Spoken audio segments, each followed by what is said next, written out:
kizembe chuo, yani unakuja leo kesho auji, yani usomeke yani. Ndio ngombe vipi?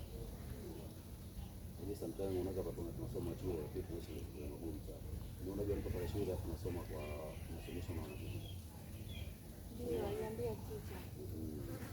Kwa hiyo unakuta sometimes unakuja dega hapa nje tunarudi chuo. Kwa mimi ndio maana unaweza kukuta chuo kwa mwezi ukanikuta mara 3 mara 4. Alafu ila nashukuru kitu kingine hata walimu wanajua maisha yangu mbona hivi. Wao wanapiga sana kampani kama teacher ila hivi. Nashukuru sana.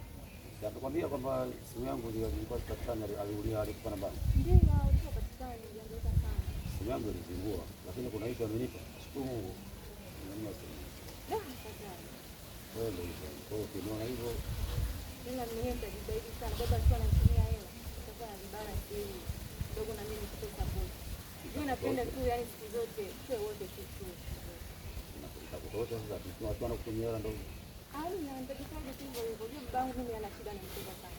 Yaani kimwambia tu anatumia kama nani. Lakini nitashukuru sana. Basi kwa tuanze kwa kipindi. Rudi mwanangu, Atumalize kuna wadi